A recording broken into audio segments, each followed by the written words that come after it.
সপ্তাহের প্রথম দিন ঢাকা স্টক এক্সচেঞ্জ ডিএসইতে সূচকের মিশ্র প্রবণতা দিয়ে চলছে লেনদেন। সবশেষ বাজার পরিস্থিতি জানাতে সরাসরি নিয়ে যাচ্ছে ডিএসইর ওয়েবসাইটে।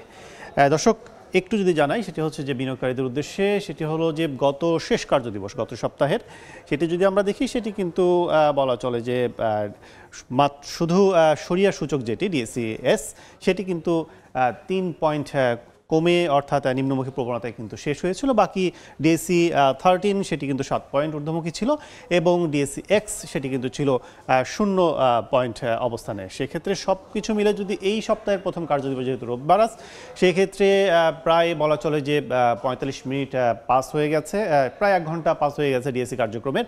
এখন পর্যন্ত আমরা দেখছি যে 5 পয়েন্ট বেড়ে অবস্থান করছে ডিএসইর প্রধান সূচক ডিএসই এক্স 5118 পয়েন্টে। 1 পয়েন্ট বেড়েছে সরিয়া সূচক, সেটি কিন্তু অবস্থান করছে 1135 পয়েন্টে। এছাড়া 1 পয়েন্ট বেড়েছে ডিএসইর বিশেষায়িত 13 সূচক, সেটি কিন্তু অবস্থান করছে 1905 পয়েন্টে। এখন পর্যন্ত 37,112টি শেয়ার হাত বদল হয়েছে, যার বাজার মূল্য আমরা দেখছি যে 99,85,00,000 টাকা।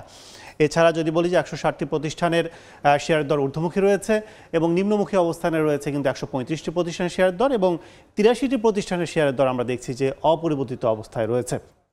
এখন যদি জানাই বরাবরের মতো 20 অর্থাৎ শীর্ষ 20টি প্রতিষ্ঠানের অবস্থানে কারা কারা রয়েছেন। শুরুতেই আমরা দেখছি যে খুলনা প্রিন্টিং আর প্যাকেজিং প্রতিষ্ঠানটি এখন পর্যন্ত 29 টাকায় তাদের শেয়ার হাত বদল হচ্ছে। সর্বোচ্চ ছিল 29 টাকা, সর্বনিম্ন ছিল কিন্তু আমরা দেখছি যে 26 টাকা 90 পয়সা। সেক্ষেত্রে বলা চলে প্রায় 2 টাকা, কিন্তু 2 টাকা 10 পয়সা কিন্তু বাড়তি দামে তাদের শেয়ার কিন্তু বিক্রি হচ্ছে।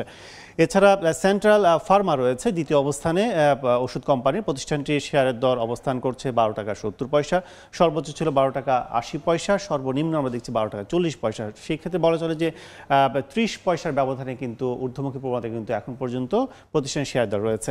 তৃতীয় অবস্থানে রয়েছে নতুন এই ধরনের কোম্পানি কিন্তু সচরাচর আমরা ডিএসইতে খুব কম দেখেছি। গত কয়েক বছর এই প্রতিষ্ঠানগুলো চলে আসছে। আইটি কনসালটেন্ট প্রতিষ্ঠান, সেটি কিন্তু প্রতিটি শেয়ার তাদের রয়েছে 38 টাকা 40 পয়সা।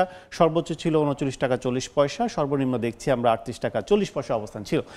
4 নম্বর অবস্থানে রয়েছে বীজ হ্যাচারি প্রতিষ্ঠানটি 98 টাকা শেয়ারের দর আমরা দেখছি। সর্বোচ্চ ছিল 100 টাকা 90 পয়সা, সর্বনিম্ন ছিল 96 টাকা 90 পয়সা। সেক্ষেত্রে বলা চলে যে ঊর্ধ্বমুখী প্রবণতা কিন্তু এখন পর্যন্ত রয়েছে 98 টাকা শেয়ারের দর প্রতিষ্ঠানটির।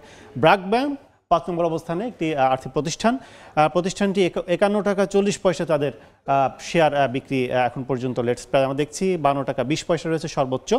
এছাড়া 6 নম্বরে রয়েছে অগ্নি সিস্টেম লিমিটেড, 7 নম্বরে রয়েছে খান ব্রাদার্স পিপি ওভেন, 8 নম্বরে রয়েছে ডেল্টা স্পিনিং, এবং 9 নম্বরে রয়েছে আমরা দেখছি যে শার্প ইন্ডাস্ট্রি, এবং 10 নম্বরে রয়েছে ঢাকা ডাইং।